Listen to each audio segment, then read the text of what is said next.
si ñi ma lay jox boo ko gisee ci jigéen rek jàppal ne dafa bëgg. li njëkk mooy xale bi am na sa confiance. bi ci topp fu mu toog ci ay xaritam say wax rek la fay wax. ba ci topp ñetteel ba seetlu ko yor bu ngeen jàkkaarloo bay xoolante bëtam yi mbëggeel rek nga ci gis.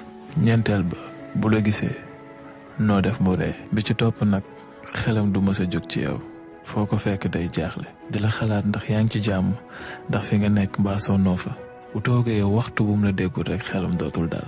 bi ci topp te góor yu bari duñ ko bàyyi xel jigéen bu la bëggee noo def day fiir. bii tamit ci la bokk jigéen bu bëggee dëgg sa bànneexay jiitu bànneexam moom na lay gis ngay bëgg xolam di neex. jigéen bu nobaati dëgg du doyal di nekk say loxo bu sañoon minute bu nekk ci wetam ngay nekk. non jigéen bu la bëgg du ñàkk sa temps jigéen bu la bëgg du ñàkk sa jot jigéen bu la bëggee du la yéex a tontu boo ko message foo ko fekk dalay yàqamte woo. di nga waxtaan ak moom ci téléphone ba mu nelaw na la leer ne bu tiitee ci guddi gi yeewu noo def mu woo la. sama waa ji jarul laajte xale yi buñ nobaatee dëgg noo def ñu fasal la. yaay nekk seeni priorité te dañu ragal a yuuxu kaw ne yow yaa leen moom. bu dee am na yu ma fàtte mën ngeen ko def ci commentaire yi waxtaanal ak sa xel.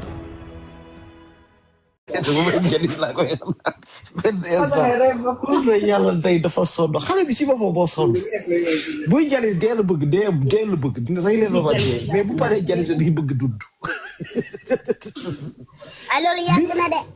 ah waaw boo deewoon nag gis nga bis boo deewoon lii yëpp dalay wàcc. dootoo jalis gis nga bis boo deewoon doo jalis kenn du la pikiir kenn du la jox ay garab kenn du la def dara dañ lay bàyyi nga tëdd nelaw nga am jàmm ñëpp am jàmm. man dégg ma la wax de. ma ni boo deewoon da ngay noppalu. walaay maa ngi dee dinaa yóbbu sama yaay mag ak sama maam ba pare. xanaa yow balaa nga yóbbu sa yaay mag nga mën a dox yow lafañ nga. lan. lafañ nga lii. yow lafañ lu muy yóbbu yaay mag looy liggéey. looy liggéey après boo lafañ lu muy liggéey liggéeyu lafañ lu mu doon. dégg ma la wax de ba tey. fooy jëlee xaalis fan ngay jëlee xaalis yow waxuma la sax da ngaa amoo ne mais da nga lafañ. xanaa na wutal ma vélo ma liggéey. ah. vélo pousse laa wax. vélo. waaw vélo pousse. vélo nga yóbbee sa yaay mag. ah. waay yow daa xale nga. waaye Sénégal jàppale ci maseer mi ngir yàlla jàppale ma ci maseer mi da nga di xale rek bis boo deewoon noppalu billahi wallahi bon Sénégal jàppale leen ko. ah déewugoo da ngaa xam kañ ngay dee nga daan déewugoo yow kay yow jalis rek buy ñëw da lay bett yow bu dee di ñëw da lay bett da lay fekk ngay nelaw. Sénégal jàppale xale bi ngir yàlla. ah on sait jamais de mën na doon tey jii nii kan moo la wax ne di nga ñibbi kër ga. ah. kan moo la wax di nga ñibbi kër ga. ah. kan moo la wax tey booy jalis di nga génn tey kan moo la wax boo jalisee ba pare di nga dellu kër ga. waaw. ah on sait jamais peut-être yow tey si jalis bi tey ngay dee on sait jamais. yàlla baax na. ah yàlla baax na. waa di leen wax ngeen jàpp ci ndeysaan sunu malade bi ndeysaan il n'a que 9 ans waaw yàlla xañ ko ay rein amul dara mënta saw mënta def dara daan yaay ji na mu ngi noonu yaay jorul dara sa vie c'est l'hôpital la maison bu demee kër ga ñaari fan ñu yóbbuwaat ko branché waat ko dégg nee na bis bu may jalis dee rek laay bëgg te xale bu am 9 ans vous imaginez ça xale bu am 9 ans naan leen bu may jalis laay bëgg dee mais boo ca pare naa ci ngeen c'est pour vous dire la souffrance de cet enfant. C'est juste sa souffrance qui parle. Dama bëgg dee ci machine bi dama bëgg dee mais bu ma yeewoo rek damay compte il souffre. ah te looloo xew ci réew mi nag malheureusement c'est la vie des enfants ici au Sénégal c'est triste bon di leen wax na ngeen jàppal ci seen doom seen rakk. yàlla dafa bind nit dig ñu aljana waaye digge it safara muy beneen phase bi ci yàlla. bi ñu mënul comprendre muy beneen phase ci yàlla muy torture ak jahanama parce que yàlla la beauté moom la. waaye tamit la terreur. moom la wallaay ndeysaan. moom mooy la terreur. ndeysaan. da koy léeg-léeg da la koy manifester ci li muy bind. ci création bi léeg-léeg mu bind rab woo xam ni daf la bëgg a wan ni la man yàlla capable naa ci ay terreur. xaw ma ba xam nit ñi dinañ bàyyi xel loolu. yàlla di bind melokaanu gaynde bind melokaanu segg. bind ragluk jaan. gis nga waaye mu bind ay rab yu ndaw yoo xam ñoo gën a monstrueux gaynde parce que bu ñu amoon taay bi gaynde am di nga xam ni kon du baax. lu mel ni ay soccantal. ay dukk. yenn xeetu rab yu sew sewaan yooyu di nga ci gis rab yoo xam ne ay véritable monstre lañ. puissance bi ñu am mën nañu yëkkati plus 100 fois seen poids attan nañ ko. ça veut dire que ni ñoom force bi ñu am bu fekkoon yàlla daf leen defoon ñu am taay bu rëy toll ni gaynde kon du baax. ak jiit ñu ne jiit.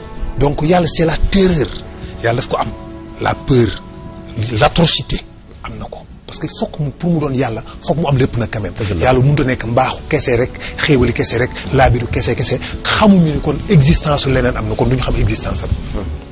waaye nag nee na loolu dama ko denc pour ñi nga xam dañu weddi yàlla. jaanama maa ngi leen di wattuloo safara si nga xam ni binduma ko lu dul ñi nga xam ne dañoo weddi yàlla. moo tax dem jaanama yomb yàlla nañ ci yàlla musal. waaye xam nga njëkk a xaalis nit bu dundee ci nit neexul yàlla ba war a génn àddina te yërmande yàlla dabu ko foofu mooy premier instant yi muy commencé découvrir lan mooy mbugal. dëgg au vrai sens du terme. ci sukkuraatam la koy xamee ndax foofu bu malaaka yi ñëwee di dindi si ruux gi melokaanu jëmm yi muy gis gi mu leen di gis mën naa sauter sa xol bi mu génn. maanaam sa xol mën naa tëb génn ci sa gorge bi. sa ruux mën naa sauter comme disjoncteur bu sauter comme courant bu sauter tëf. waaw ndax melokaan yu raglu yooyu nit mënu ko imaginer. moom la nit di jàkkaar lool instant bi muy bëgg a génn àddina. moom la lay wax ni bis bu nga xamante ni si ruux ga yéeg na. kallaa izaa baraqati taraqi. wa qiila man raaqi. wa zanna annoo firaaq. wa tafata saaq bi shaaqi. ilaa rabbika mashaq. ni bis bu nga xamante ni si xëcc nañu ruux gi. ba mu détaché wu ci baaraam yi. parce que bu ñu jàppee ci ruux gi bu mawti ñëwee xëcc ci ruux gi fii. di ko xëcc di ko arraché da koy arraché da koy xëtt. xam nga ruux énergie la boo xam dañ ko nuyee dañ ko nas ci bépp atome ci sa yaram. bépp particule bépp atome bu nekk ci sa yaram dañ ko cee nosé takk léegi bu ñu ñëwee di ko dindi ci yéefar bi dañ koy xët maanaam dañ koy arraché moo tax muy yëg benn douleur da ngay gis sidit yi day jóg sidit bopp bi kanam gi day jóg ba saag mu taxaw gis mu nooyi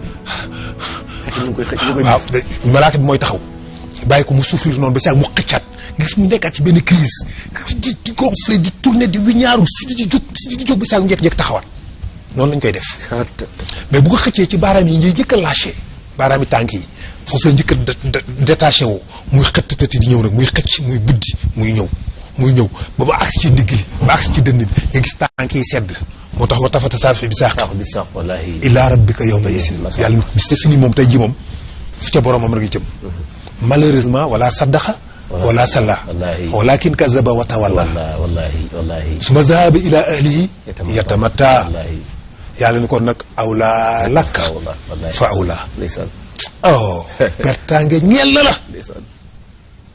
ñàkk nga torox nga mu dellu ni ko pertaange alkaandi dëgg ñeel na la te torox nga yow ki dee ci kéefar awlaa lakka fa awlaa summa awlaa lakka fa awlaa. Un beau-père, c'est pas celui qui était là au tout début. C'est celui qui a choisi de rester alors qu'il n'y était pas obligé. Il est arrivé dans ta vie sans mode d'emploi, sans savoir quelle place il pouvait prendre, sans être sûr d'être accepté. Mais il est resté. Il a appris à te connaître, à comprendre tes silences, à trouver les bons mots et parfois à se taire quand il le fallait. Il n'a pas cherché à remplacer qui que ce soit. Il a juste voulu être là, présent, disponible, fiable. Un beau-père, c'est celui qui t'accompagne dans les moments importants, même si son nom n'est pas gravé sur ton acte de naissance.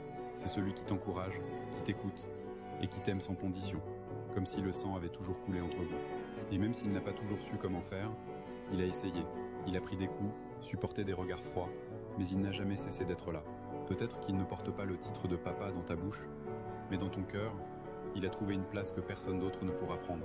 Alors, à tous les beaux-pères qui donnent tout, ki gën a perte ci àdduna mooy ki nga xam ne dafa foye waajuram ba mu won ko ginnaaw yaay ab dayoom ci kër bala nga koo xam yaay génn rek ba bàyyi kër gi noonu wala yaay tëdd feebar ci biir kër gi da ngay gis kër gi ni mu sooxee ndax lépp buy jóg rek mbir mi di dox da ngay gis ne góor foofu fi lay wuute ga ca góor ak jigéen sax day feeñ foofu góor mën naa toog ci kër gi am dépense yëpp nekk ci biir frigo bi gi waaye xale yëpp dañuy toog kenn ku nekk mënoo defal sa moroom dara lu dul ne yaay mooy jóg moom di toog di wax rek mbir mi day dox ndax dafa man liñ koy def loo te dañ koo defaale ci moom moomu xel yaay lak lañ ko dénk léegi nag boo ñëwee foofu yaay yi li ñuy xamee seen bopp mooy ne ñuy bàyyi xel njaboot gi ci biir kër gi ci yenn yi ñuy def ci seeni boroomi kër muy dépassement yi nga xam dañ koy gis ci biir kër gi muy jikko yi nga xam ne dañ koy wane sa doom di koppi yooyu yëpp dañ koy bàyyi ndax xale du fàtte te loolu ngay jëfee noonu sa jëf yooyu ci biir kër gi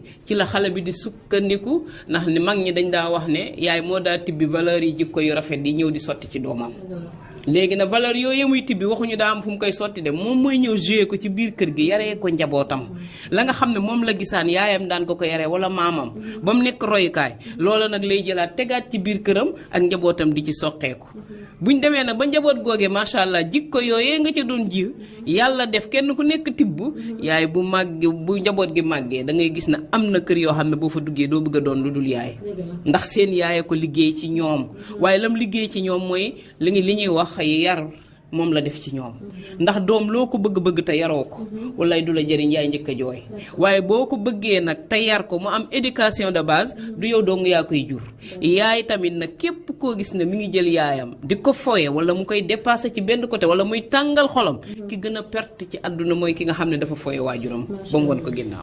ana ñi tudd Fatou Fatou yi dañuy rafet Fatou moo leen mën bilaay moo leen mën ndey yi duñu benn ca doole yamul yaa leen mën écoute du Fatou jógal jaayu te xam ne koo fi gënul la bilaay yow yaa leen mën Fatou yaa leen mën ndey yi duñu benn ca doole yamul yaa leen mën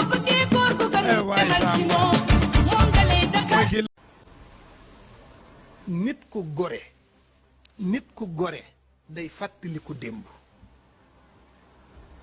ba ngay wut amoo woon ña sonnoon ci yow ba tax nga mën a am lu jamono tartar bàyyi leen xel bu leen jëndeek ñu bees ñii tey la neex ñu ñëw billaahi wal kitaabi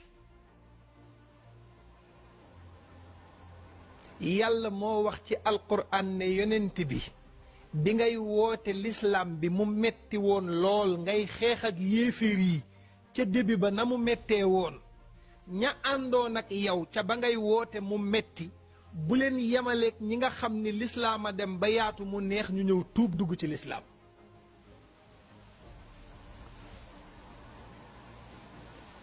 yàllaa ko wax yonent bi de billaahi wal kitaab laa yastawi minkum man anfaqa min qabli alfatxi wa qaatal ulaika aczamu darajatan min alladina anfaqu min baadu wa xaatalu wa kullan waada allahu alxusna yàlla nee na yonent bi ngay woote sa lislaam bii mu metti ñi la gëm bareegul ña nga gisoon ca metti metti ba bu jamono dox ba nga yemale leen ak ñi nga xam ne daa neex ñu doog a tuub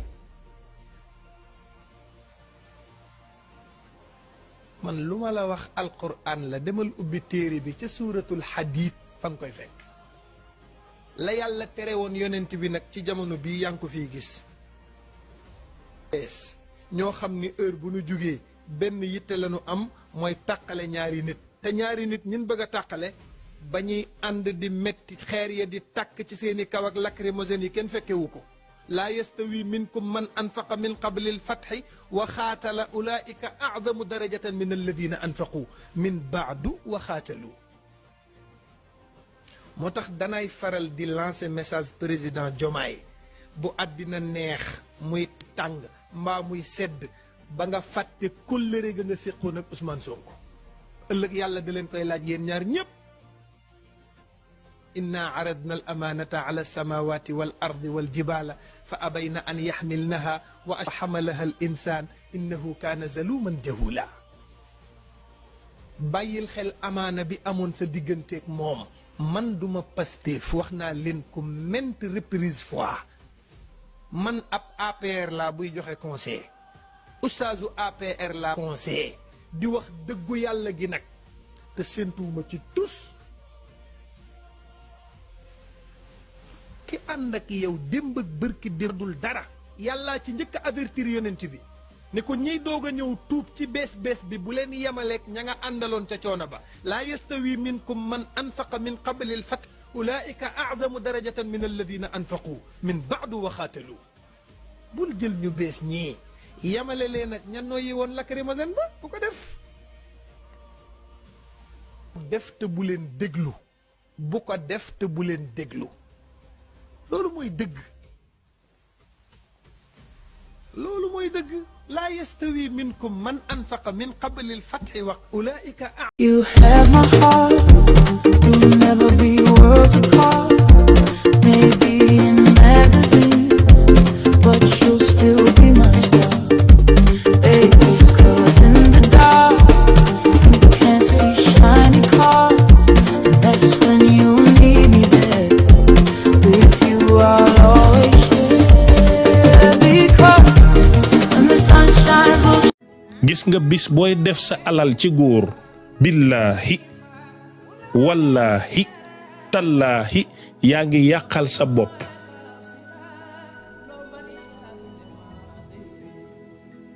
góor gu la mënal lu la kenn mënalul mu dem ba mënatu ko nga jël sa alal jox ko nangu na góor gu la defal lu la kenn defalul nga tekki sa or ca yam la jëndaloon fajal ko soxlaam nangu na waaye xëy rek dama laa bëgg di jàpp ak dimbale kan ci yéen moo ko ci def am ndam bu leen fàtte ne yonent yàlla Muhammad amatu fi Cheikh Sidi Hadji Malick amatu fi Seydina Limamou Laye amatu fi ay Cheikh Ahmed a fi am doomeeraam imbécile 100% ñoo fi bëri maa gis ñu bëri jël seen jëkkër jëlee Afrique indi Amérique utal social security utal green card utal lépp keroog bu amee yow lay njëkk a def noonu.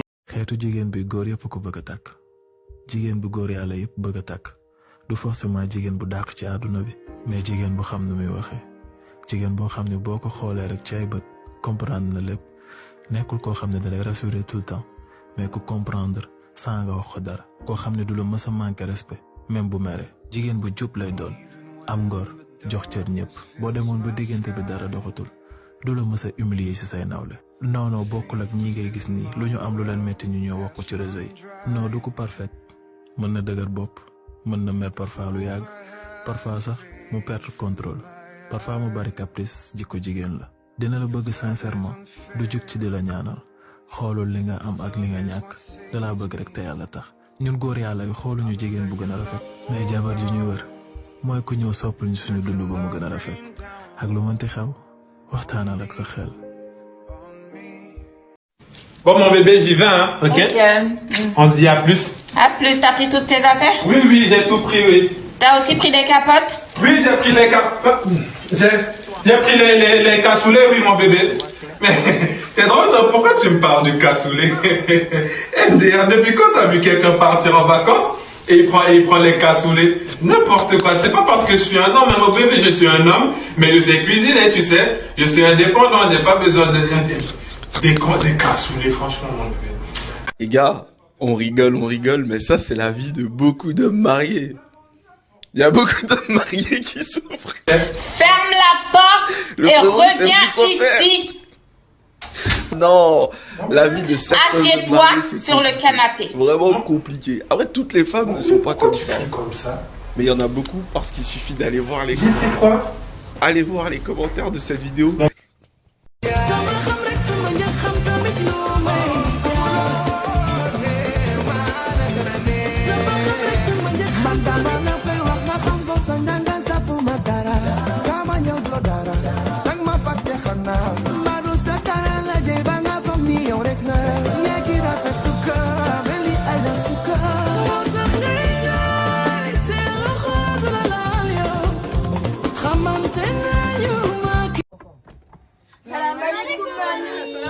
On est venu dormir chez toi pour toutes les vacances. Ah, vous êtes venu pour semaine ou bien pour les vacances? Pour 2 mois. 2 mois. 2 mois de vacances? Oui, 2 mois. Je crois que je vais péter des pédales.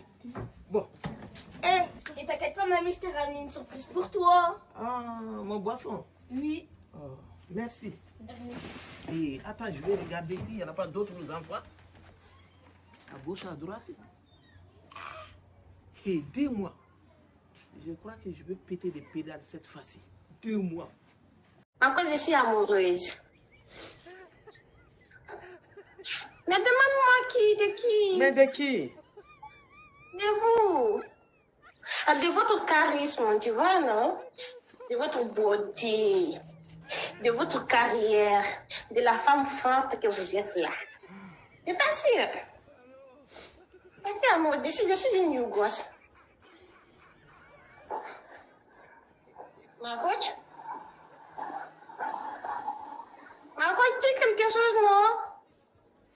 Je compte jusqu'à 0,2, 0,1.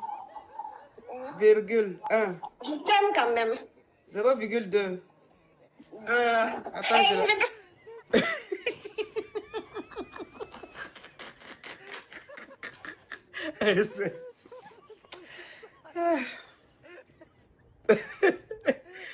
Ah non, c'est pas possible.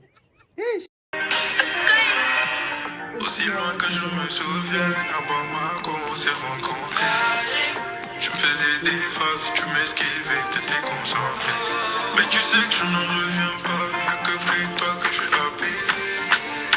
Maniola, peut-être dans penser, je ne fais que te penser à notre belle soirée passée. Yo, mila disme, tout il a fallu un peu de m'équiper. Kinga baga mu baga la, te baga doula. Loko muti defi pour disturber. Partout dans ma tête, elle s'appelle Fatou Sangare. Elle est partout dans ma tête.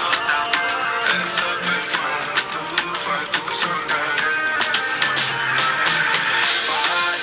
Elle est dans ma tête, elle se promène dans mes rêves. Il est souvent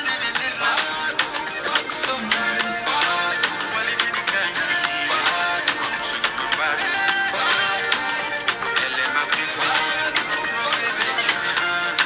Tiens comme si tu m'avais passé. Amène-moi dans ton monde. L'amour du cœur est en danger. Je mourrai pour ma love. Le soleil pour ma love. Il t'a tombé venir. Aduna ngi nii de waaye lii ku mu yeewu lan moo lay yee ah aduna ngi nii heure bi dama daan fekk ca Madrid may tàmbali di ndékki ca Avenida America mburu ma duy ko ba mu fees dell ak yàpp wu nooy nepp ak pomme de terre bu dijjeeg ak mayonnaise ak kaasu meew bu fatt taraj fuur lool neex lool may guux ci meew minu jaxase kafe gu neex gi boole ko ak mburu meeg yàpp wu nooy ak mayonnaise bi di lekk toog ci barab bu set wecci rafet lool tey ma nekk ci jéegi réew mu metti mi maa ngi ci réew mu metti mu nga xëy ni fii fooy dugg di ndekki sax doo ko am weñ ya sonal la muus ya sonal la ngay lekk yu bon naanu kafe jafe ma sama bopp bi fi ne mu ngi metti ndax namu kafe bopp baa ngi metti ndax namu kafe lu may xalaat ndekkee dem ba ca marché ba wut li nga xëy ni mooy dute naan ma njaboot gi dute ju nga xëy ni du saf sax suukar ñu dem diggi tey yàlla yaa di buur yaa mën a njooy yaa ma génn ci réew mu neex ma di Madrid ca Espagne gu neex ga andi ma ci Sénégal gu naqari gi te yàlla yaa. Les amis, on vient de m'annoncer il y a quelques instants le décès de mon père et j'étais en pleine activité. D'accord? J'ai compris que je ne pourrais pas continuer ma journée aujourd'hui, donc je suis donc rentré chez moi, le cœur beaucoup trop lourd. Et croyez-moi que je suis encore sous le choc. Je suis à des milliers de kilomètres de lui et je n'ai pas des mots pour vous décrire ce que je ressens aujourd'hui. Alors si je fais cette vidéo, en fait, c'est parce que c'est ici, avec vous, que je me suis toujours senti libre de parler avec mon cœur. Je vais donc prendre un peu de recul et mettre les vidéos en pause quelque temps. Ne vous inquiétez pas pour moi, hein, ça c'est clair. Vous connaissez les valeurs que j'essaie de transmettre depuis les premiers jours. La résilience, la paix, l'amour, la bienveillance et cette conviction que même dans les épreuves les plus difficiles, il reste toujours une lumière à retrouver. Alors aujourd'hui, ces valeurs m'ont aidé à traverser cette épreuve. La douleur est immense. Les larmes sont bien réelles, croyez-moi. Je suis allé comme un gamin, mais je garde la foi. Je sais qu'avec le temps, les prières et l'amour de ceux qui m'entourent, je trouverai la force de me relever. Merci d'avoir partagé avec moi tant de moments de vie, tant de sourires, tant de réflexions. Votre présence a été une lumière dans mon quotidien et je ne l'oublierai jamais. Je vous demande simplement une chose, les amis. Ayez une pensée et une prière pour le repos de l'âme de mon père, Insa Gueye, un père valeureux et digne. Je reviendrai avec encore plus d'amour, encore plus de paix, encore plus de bienveillance. On croit toujours qu'on aura le temps, les amis. Mais parfois, la vie décide autrement, et c'est ainsi. Prenez soin de ceux que vous aimez. À très bientôt, et que Dieu veille sur chacun d'entre vous. Bersama dari Noe Bersama Nur Dovet Stogo Barendu Charma Salu Dugo Paja Stumble Nui Mai No Nunga Nyam No Mai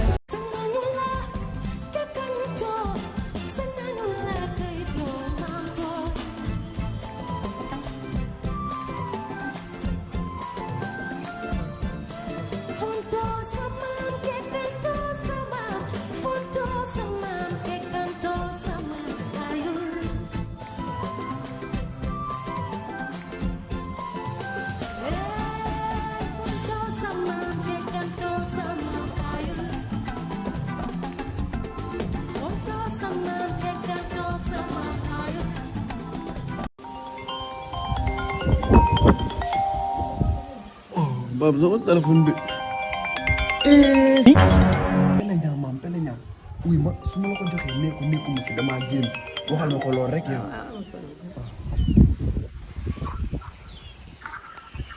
allo. waaw. waaw kooku la Fallou. Fallou day maami Fallou la Fallou ngi tëdd. waaw lu xew yow ñu di la woo jëloo téléphone bi yow.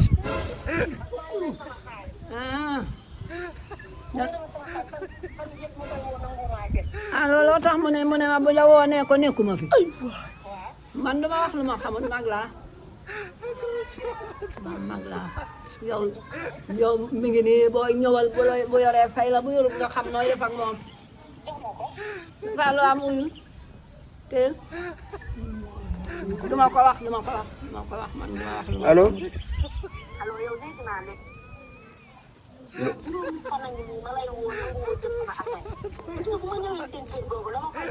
non sun xar mi moo feebaroon mu yóbbu ko ñu koy pikiir. xar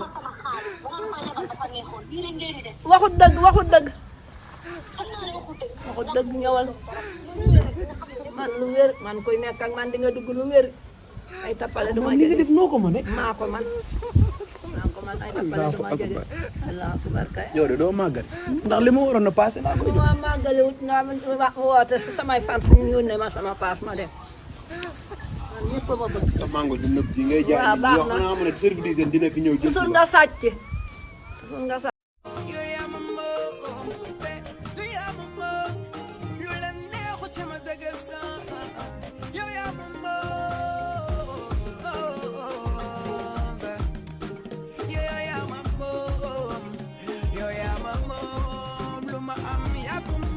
l'accès secret bi ma lay jox mooy projet commun bi ngeen di am ñaari nit bu ñuy ànd war nañu am destination finale parce que relation à distance mënul durer éternellement sans moo am date de fin war ngeen a mën a am ay projet war ngeen a mën a fexe ba seen gis-gis doon benn ba ëllëg ak si biir bu yàlla defee ngeen gisee ba dund seen dund mu nekk benn di ngeen xam ni temps bi ngeen xaaroon nekkul woon lu dul di defar seen xol parce que je peux dire que ni ñaari xol yu bëggante xamuñu du kilomètre parce que dara mënu leen séparer dëgg la jëmm yee séparé wu mais xol yaa ngi connecté wu. relation à distance nag nekkul leneen lu dul test ndax xool suñu xol yi fan la mën a voyager ba fan la mën a yem donc bu la yàlla boolee nga am koo xam ni yéen a ngi dund à distance fexeel nga am ak moom connexion bu solide ba tey bu ngeen gisee di ngeen xam ne yàqoo leen seen temps. voilà lii laa amoon tey lu ma doon waxtaan ak yéen bu fekkee da ngeen am ay quelques difficultés mën ngeen ma ko message ma tontu leen personnellement bu fekkee da nga soxla ku la accompagner pour que nga mën a développer carrément sa relation mën nga ma message en privé. sama numéro mi ngi ci description bi te bu leen fàtte abonné pour ngeen mën a jotaat yeneen leçon ak lu mënti xew waxtaanal ak sa xel.